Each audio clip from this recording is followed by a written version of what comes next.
Bonjour à toutes et à tous. J'enregistre aujourd'hui un petit monologue semi-improvisé, une fois n'est pas coutume. Ça fait un certain temps que j'ai l'idée, une fois qu'on avait atteint la publication du 25e épisode, de faire un petit point que j'appelle ici discours de politique générale, ou plutôt d'anti-politique générale en fait. Parce que justement, l'un des, une des caractéristiques centrales de notre podcast, c'est qu'on essaie de se placer dans la mesure du possible hors du champ normatif. On essaie en particulier de pas être du tout dans la réaction à chaud à l'actualité, au fil d'actualité. Nous sommes, c'est vrai, dans le normatif, dans la mesure où nous insistons systématiquement sur le libre-échange d'idées. Ça, c'est quelque chose qui est vraiment central à notre projet, parce que nous sommes convaincus, en particulier, que c'est une condition qui est absolument nécessaire à à l'aventure, disons, l'application correcte de la méthode scientifique. Il n'est pas possible de faire avancer la connaissance si la liberté d'échanger des idées n'est pas totale. Ça, c'est quelque chose apparemment qui passe pas toujours très bien, mais je pense qu'il faut beaucoup insister là-dessus. L'argumentaire le plus fort dans ce sens-là, que je connaisse moi en tout cas, c'est le livre de Jonathan Rauch, qui était paru au début des années 90. Ça s'appelle Kindly Inquisitors, The New Attacks on Free Thought. Donc en français, les gentils inquisiteurs, hein, si vous voulez, avec en sous-titre les nouvelles attaques à l'encontre de la libre pensée. Voilà. Donc ce contenu audio, aujourd'hui, que je propose pour faire le point un petit peu après 25 interviews publiées.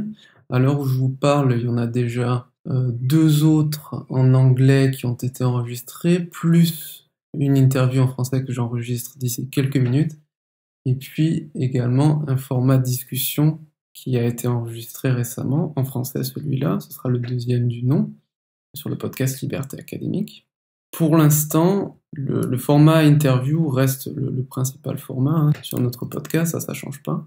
Donc pour faire un point rapide sur l'évolution, ou plutôt je dirais les points chiffrés sur le podcast à l'heure actuelle, pour l'instant sur YouTube, on en est à un peu plus de 8000 vues totales et 206 abonnés à l'heure où je vous parle. Donc c'est vraiment très faible, hein, il faut pas avoir peur de le dire, pour l'instant ça décolle pas trop.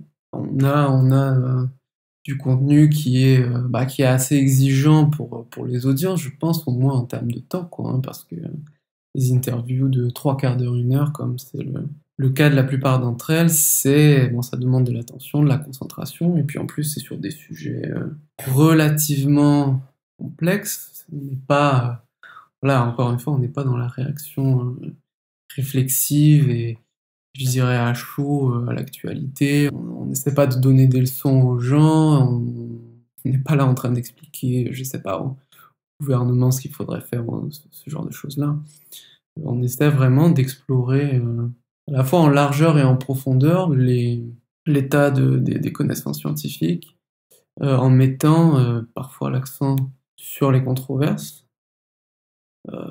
Pas seulement, hein, mais c'est vrai que l'accent y est souvent mis. En tout cas, le contenu, effectivement, n'est pas forcément super accessible.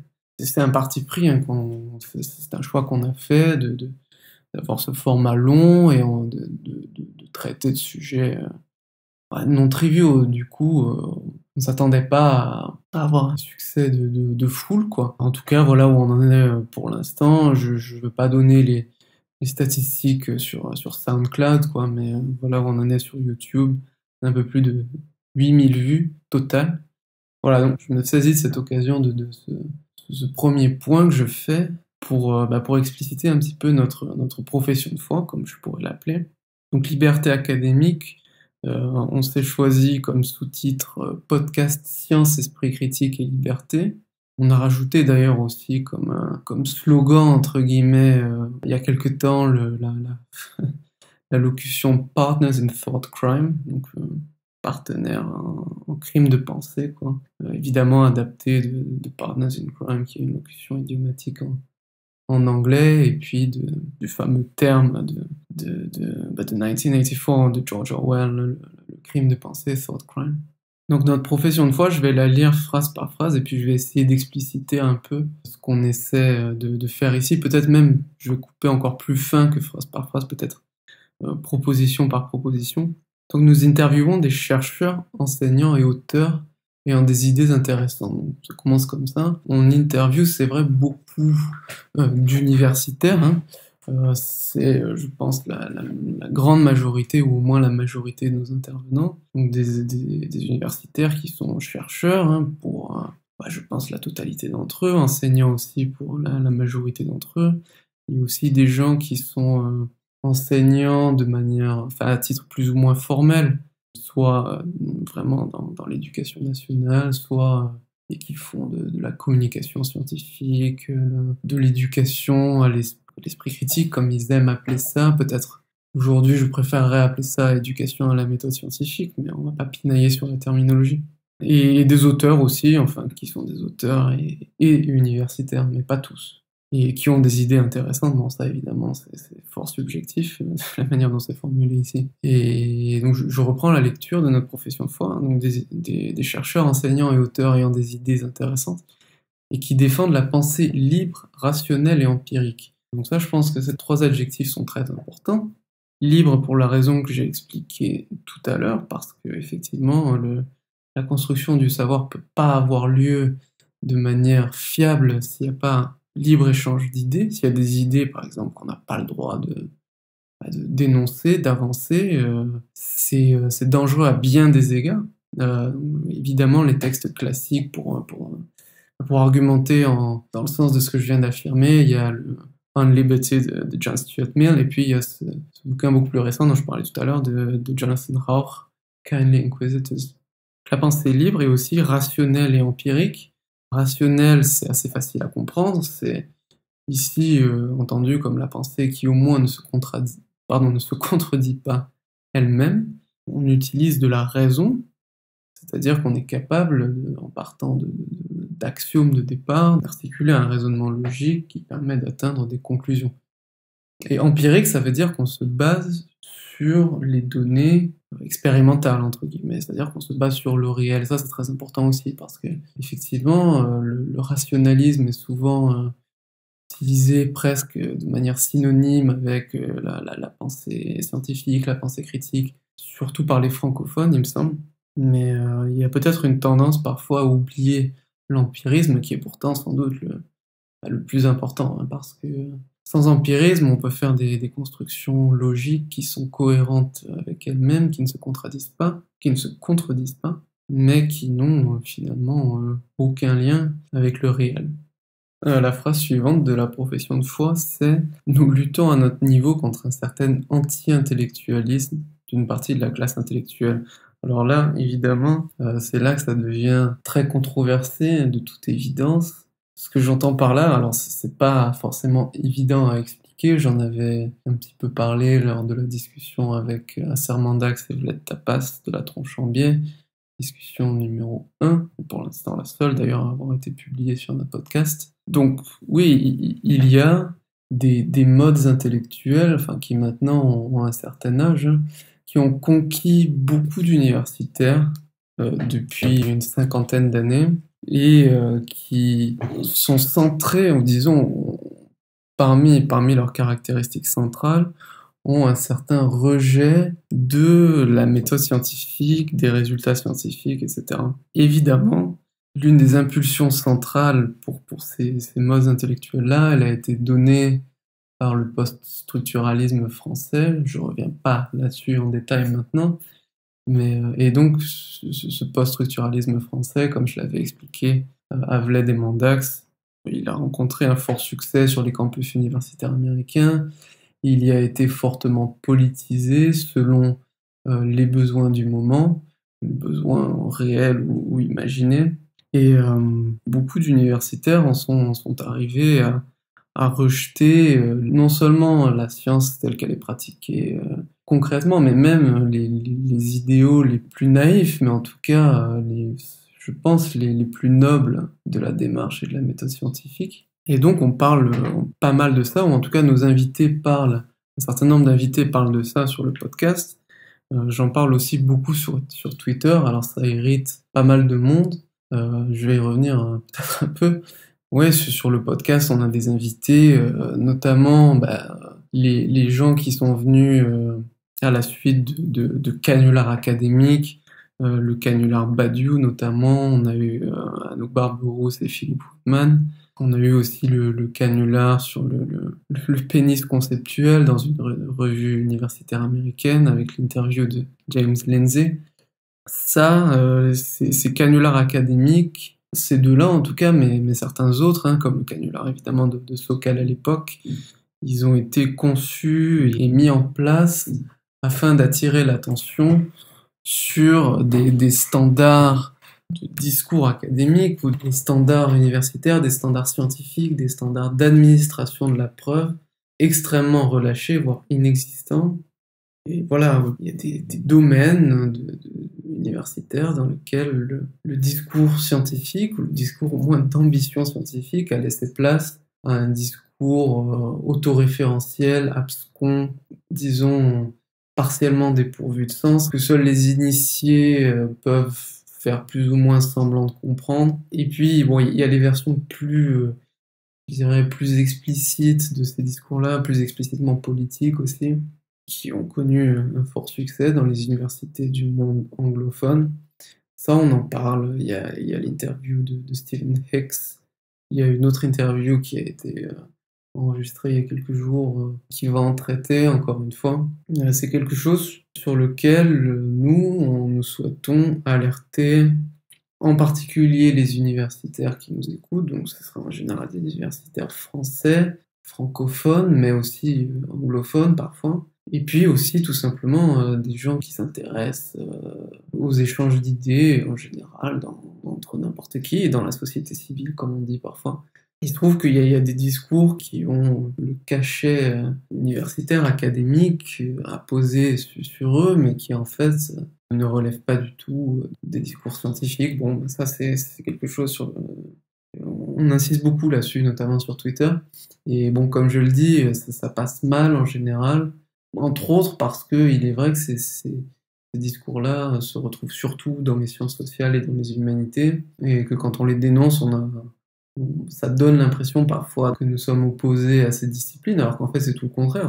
On leur reconnaît une légitimité scientifique totale, en principe et même en pratique, mais simplement, la légitimité scientifique, elle doit se conserver pour être méritée. C'est-à-dire que quand il y a des mouvements intellectuels qui se développent dans les universités et où il est réclamé dès le départ, qu'on s'affranchit des règles du discours scientifique, pardon, de la méthode scientifique, parce que celle-ci serait néfaste pour plusieurs raisons, on va pas revenir là-dessus maintenant, mais je pense que la personne qui fait du tort aux sciences sociales, c'est pas celle qui dit moi je suis allé voir ce qui se fait dans certaines sous-disciplines qui se réclament des sciences sociales.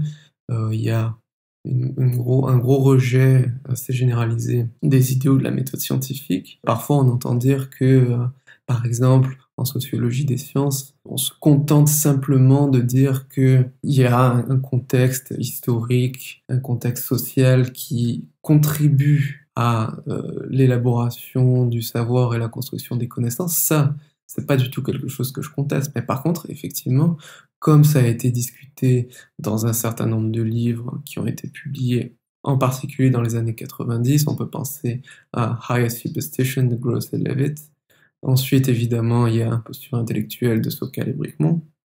Comme ça a été discuté, il y a eu des positions jusqu'au boutistes tenues par des gens importants dans cette discipline, qui consistaient à dire que, si vous voulez, le réel objectif, dans la mesure même où il existe, en fait, n'est pas un critère qui permette d'expliquer le contenu des théories scientifiques. Donc, c'est-à-dire qu'on considère que les scientifiques, pour comprendre ce qu'ils pensent, ce qu'ils croient comprendre du monde, il n'y a même pas besoin en fait d'aller voir quels sont les faits empiriques sur lesquels il se base. Bon, donc ça, c'est une position qui est complètement jusqu'au boutiste, qui a eu une grande influence, notamment par l'intermédiaire de Barnes et Bloor, l'école d'Édimbourg de sociologie des sciences.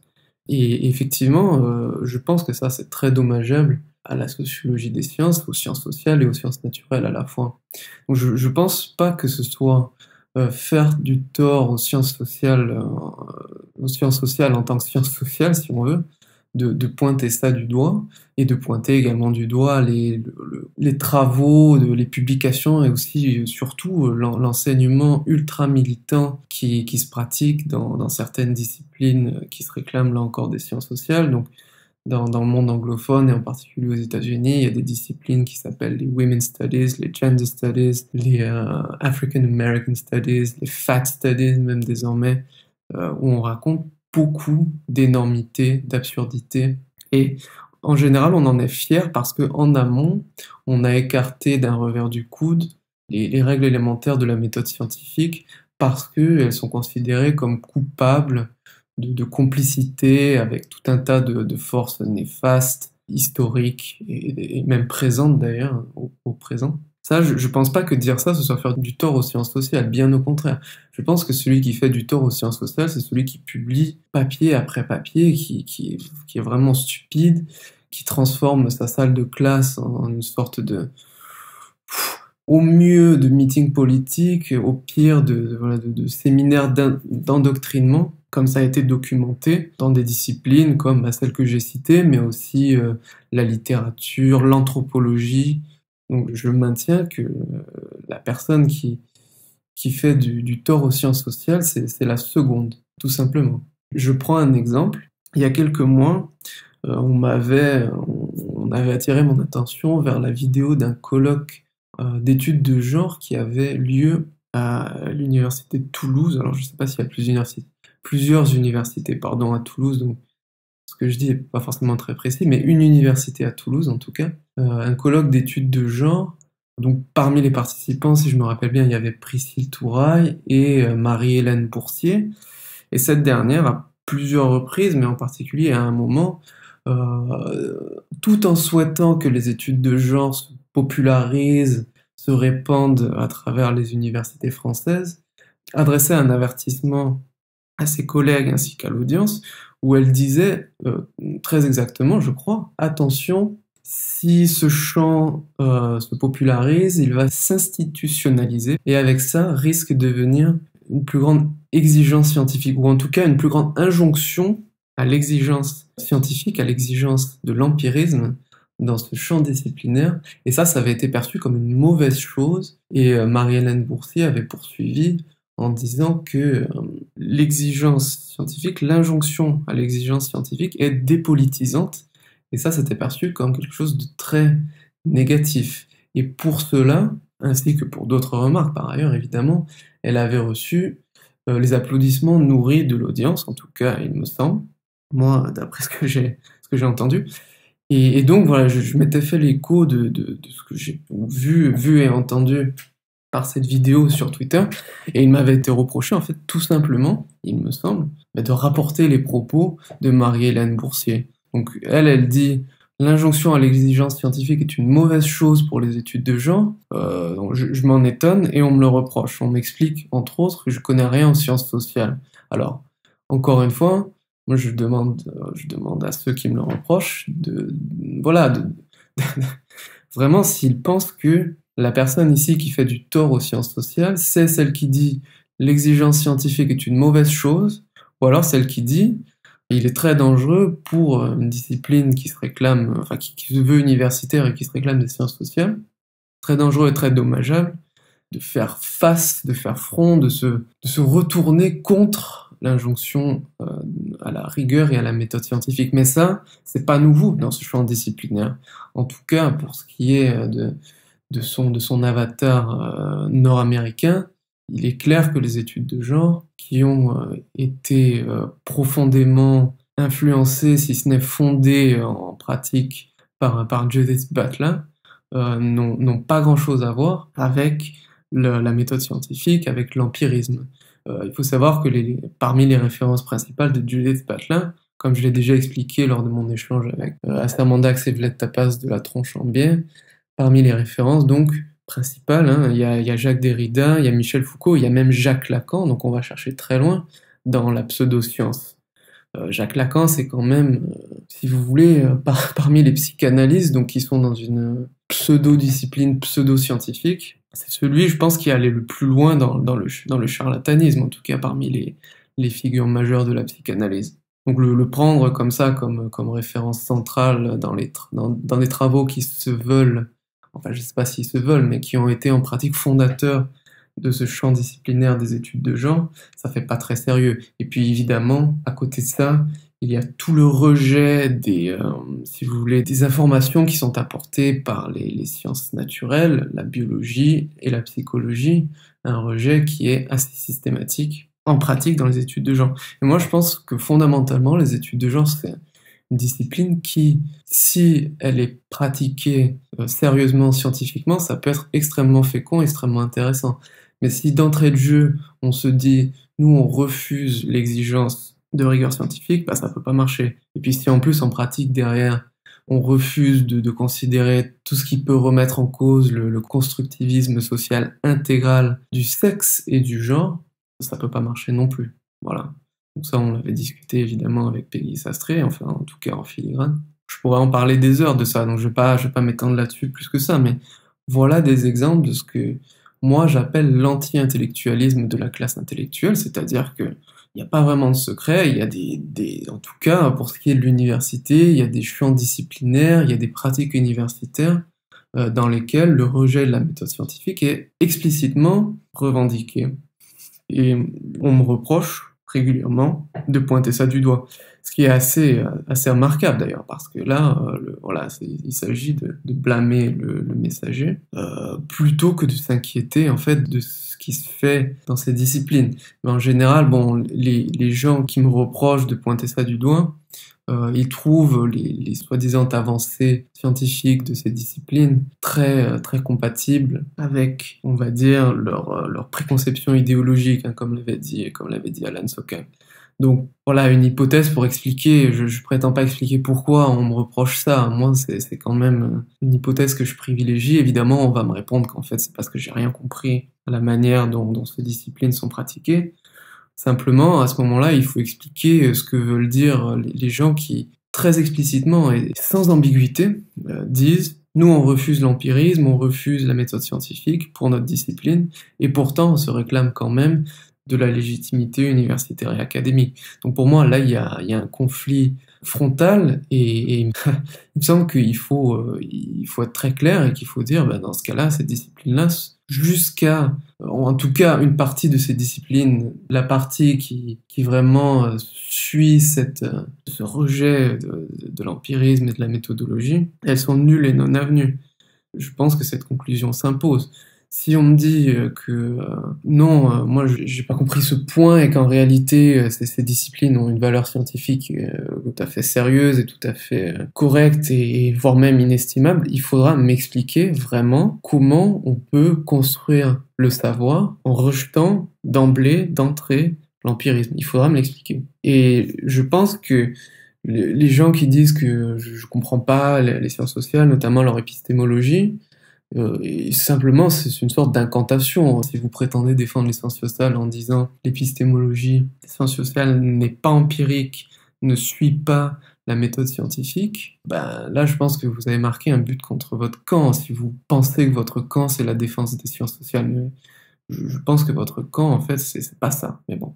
Et au passage, il n'est pas pertinent de venir expliquer que les sciences sociales se soucient non seulement de savoir si les croyances sont vraies ou fausses, mais elles se soucient aussi de savoir comment les gens arrivent à telle ou telle croyance. Ça n'exclut absolument pas les critères d'empirisme et si vous voulez, le critère d'objectivité, l'idéal en tout cas d'objectivité, puisque, comme l'avait remarqué Paul Bogossian dans son livre, si on veut prétendre dire que telle personne tient telle croyance pour telle raison, telle croyance qu'elle soit vraie ou fausse, ça va rester quand même une affirmation qui se veut coller au réel. Donc même si on dit, moi je me prononce pas sur la véracité ou le caractère erroné d'une croyance, mais je prononce seulement sur la manière dont une personne est arrivée à cette croyance, on va quand même affirmer des choses dont on prétend qu'elles sont vraies. Hein. Si je dis Tartampion croit ça pour telle raison, ça reste une affirmation qui se veut factuelle, etc. On a simplement déplacé l'exigence de factualité et d'objectivité d'un cran, en quelque sorte. Donc dans cette mesure-là, il n'y a absolument pas raison de prétendre que les sciences sociales ont une épistémologie qui permettrait, si vous voulez, d'éviter les critiques que moi je formule par rapport à ces abandons de l'empirisme, de la méthode scientifique, de l'objectivité, etc. Donc voilà, donc il faut pas que je parle des heures là-dessus, hein. C'est pas le but de ce monologue. En tout cas, je crois que j'ai fait le tour des deux phrases principales. Bon, on peut rapidement commenter la dernière phrase. Nos interviews se font en français et en anglais.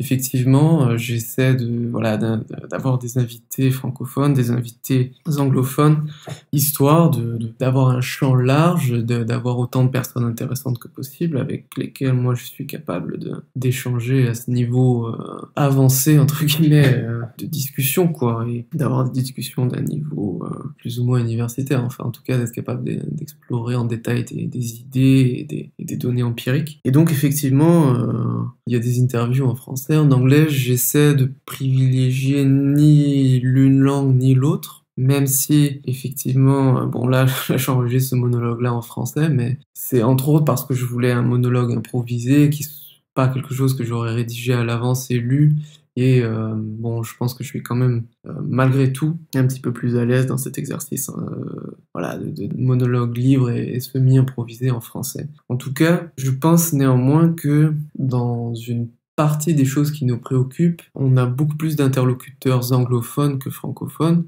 en particulier sur la partie critique de l'anti-intellectualisme de la classe intellectuelle. Là, c'est quelque chose qui est beaucoup plus développé dans l'anglosphère que sur l'internet francophone.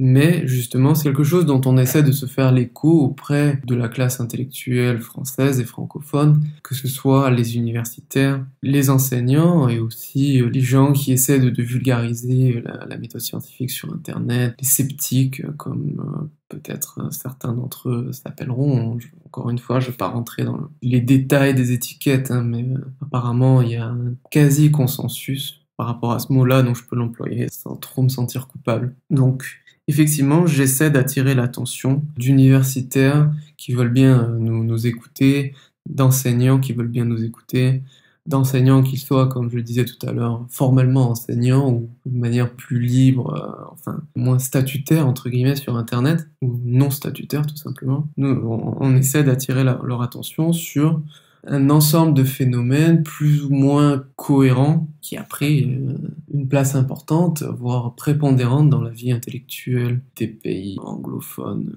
en tout cas des pays anglophones les plus industrialisés, donc États-Unis, Canada, Royaume-Uni, dans une certaine mesure Australie, Afrique du Sud, je sais pas ce qu'il en est, enfin j'ai vu quelque chose passer sur la Nouvelle-Zélande, peu importe. Donc ce phénomène dont j'ai parlé il y a quelques minutes, donc je reviens pas là-dessus. Et effectivement, vouloir parler de ça, ça nous conduit, ou ça nous motive, je sais pas, à essayer de faire le pont entre des gens qui connaissent bien ça, qui sont sur l'internet anglophone, et puis les gens qui sont plus francophones et que ça pourrait intéresser. Parce que je pense que il est probable que ce phénomène d'anti-intellectualisme, en tout cas cet avatar de l'anti-intellectualisme des intellectuels, est plutôt sur la pente ascendante, a plutôt le vent en poupe, et dans une phase de croissance dans le monde francophone, et notamment en France, et qu'il est bon d'avertir les gens, de les préparer, de leur donner des outils de compréhension. Alors, en général, il se trouve que ça passe pas trop bien parfois, mais on va continuer à essayer d'accomplir cette tâche que je pense vraiment très importante. Si vous voulez, l'une des choses qui nous préoccupe, c'est quand même d'essayer de faire en sorte que l'orthodoxie très pesante et vraiment les injonctions à suivre cette orthodoxie, qui vont de la simple injonction à la conformité jusqu'aux menaces et à la violence, donc les injonctions qui sont faites aux universitaires et aux étudiants, il est possible que on se retrouve avec ça que cela se répande à l'université en France. Et ça, c'est quelque chose qui nous paraîtrait extrêmement dommageable. Et donc c'est pour ça qu'on anticipe un petit peu, parce qu'on voit que pour l'instant, évidemment, l'université française n'en est pas du tout au même stade, mais il y a des prémices claires, il y a une popularité croissante des idées de l'intersectionnalité, en tout cas vulgaire, dans la classe intellectuelle française, en particulier les universitaires et les étudiants. Et c'est un développement qui nous paraît tout à fait préoccupant. Donc c'est pour ça qu'on passe beaucoup de temps, notamment sur Twitter, à en parler, alors que sur YouTube, c'est moins central à nos contenus, même si c'est récurrent, on en a parlé plusieurs fois. Mais en tout cas, sur Twitter, c'est tout à fait central à ce dont on parle. Et pour la raison que je viens d'essayer d'expliquer. Donc je pense que j'ai à peu près fait le tour de ce que je voulais dire, en sachant que voilà, j'avais préparé les grands points dans ma tête, j'ai peut-être oublié certaines choses. Il y aura toujours l'occasion plus tard d'y revenir. En tout cas, je pense que je peux m'arrêter là pour l'instant, en ayant expliqué voilà, quelle était notre démarche, quel est ce qui nous motive, quel est l'esprit de nos contenus YouTube, de notre activité sur Twitter. Je pense que c'est assez clair. Je pense que c'est voué à susciter l'ire de beaucoup, notamment dans les milieux intellectuels, universitaires, militants, enseignants, activistes. Ça, c'est évident, par définition, en quelque sorte. Mais je pense qu'il est très important, en fait, de se lancer dans ce débat d'idées, voire même dans ce combat d'idées, par des discussions plus ou moins houleuses ou plus ou moins amicales. Je pense qu'il y a des personnes qu'on convaincra jamais. Il y a des personnes qu'on peut alerter, je pense, de manière beaucoup plus efficace sur nous, ce qu'on perçoit comme étant des menaces. Ça ne veut pas dire que les personnes qu'on pourra alerter seront d'accord avec tout ce qu'on dit, et c'est pas notre but. Simplement, ce qu'on voudrait, c'est que des gens qui prétendent, d'ailleurs, je dis pas que c'est à tort, hein, loin s'en faut, mais des gens qui prétendent peser dans les débats d'idées, dans les discussions, qui prétendent pouvoir se prononcer sur ce qui est vrai, ce qui est juste. Je pense que quelle que soit par ailleurs leur sensibilité normative, il faut qu'elle soit armée pour résister contre des injonctions à une uniformité idéologique, à une orthodoxie par définition mortifère, comme toutes les orthodoxies. Le problème, c'est que cette orthodoxie se présente sous des atours qui semblent très attractifs pour une grande partie de la classe intellectuelle. Là, je vais pas rentrer dans les détails, mais je pense que c'est très clair. Je pense que le constat est en tout cas très clair. Les raisons, je vais pas les explorer ici.